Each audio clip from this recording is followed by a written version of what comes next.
Hi friends, టాలీవుడ్లో నటసింహం Balakrishna image గురించి ప్రత్యేకంగా చెప్పనక్కర్లేదు. తెలుగు సినిమా పరిశ్రమకు 4 స్తంభాలాంటి 4 హీరోలలో బాలయ్య ఒకరు. చిరంజీవి, బాలయ్య, నాగార్జున, వెంకటేష్ దాదాపు 20 ఏళ్ళు టైర్ 1 హీరోలుగా టాలీవుడ్ను ఏలారు.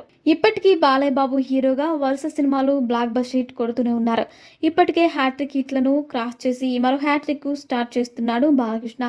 ఈ క్రమంలో బాలయ్య మెగా డైరెక్టర్ బాబీతో సినిమా చేస్తున్నాడు. ఈ క్రమంలో బాలయ్యకు సంబంధించిన ఓ విషయం వైరల్ అవుతోంది. బాలయ్య బాబు వరుస విజయాలతో అటు రాజకీయంగా ఇటు సినిమాల పరంగా బిజీగా ఉన్నారు. హ్యాట్రిక్ విన్నింగ్ తో ఫుల్ జోష్ మీద ఉన్న బాలకృష్ణ త్వరలో తన డ్రీమ్ ప్రాజెక్టుకు కొబ్బరికాయ కొట్టాలని సూచిస్తున్నారు. ఎప్పటి నుంచో అనుకున్న ఆ సినిమాను త్వరగా కంప్లీట్ చేయబోతున్నాడట. అయితే తన డ్రీమ్ ప్రాజెక్ట్ కోసం ఓ యంగ్ డైరెక్టర్ను ఎంచుకున్నారట నటసింహం. ఆ దర్శకుడు అయితే తన సినిమా బాగా వస్తుందని ఫిక్స్ అయ్యాడట. అందుకే దర్శకుడికి ముందుగా ఓ అగ్ని పరీక్ష కూడా పెట్టాడని సమాచారం. ఇంతకీ ఆ పరీక్ష ఏంటో తెలుసా? బాలయ్య డ్రీమ్ ప్రాజెక్ట్ అని చాలా కాలంగా వినిపిస్తుంది. ఇంతకీ ఆ ప్రాజెక్ట్ ఏంటి? ఆ యంగ్ డైరెక్టర్ ఎవరని బాలయ్య ఫ్యాన్స్లో చాలా కాలంగా డౌట్స్ అయితే ఉన్నాయి. అయితే ఈ దర్శకుడు ఎవరో కాదు, ప్రశాంత్ వర్మ. అవును, హనుమాన్ లాంటి హిట్ సినిమాలను అందించిన ప్రశాంత్ వర్మకు ఈ ప్రాజెక్ట్ అప్పగించారట. అయితే ఈ ప్రాజెక్ట్ చేయడానికంటే ముందు తన తనయుడు మోక్షాజ్ఞను లాంచ్ చేసి అవకాశం ఇచ్చాడు బాలకృష్ణ. ఈ సినిమాను బాగా చేసి తన కొడుకును హీరో మెటీరియల్గా చూపించగలిగితే బాలయ్య డ్రీమ్ ప్రాజెక్ట్ కూడా ప్రశాంత్ వర్మకే వచ్చే అవకాశం ఉంది. ఇంతకీ బాలయ్య డ్రీమ్ ప్రాజెక్ట్ ఏంటో తెలుసా?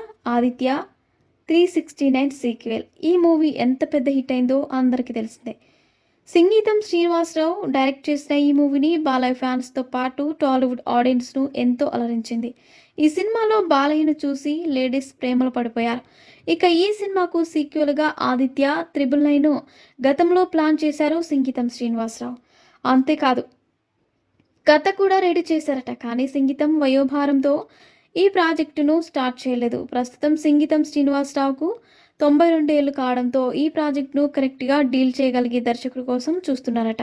అసలు ఈ కథతో తన తనయుడు మోక్షజ్ఞ డెబ్యూ ప్లాన్ చేశారట బాలయ్య. కానీ ఎందుకు ఈ ప్రాజెక్ట్ వర్కౌట్ అవ్వలేదు?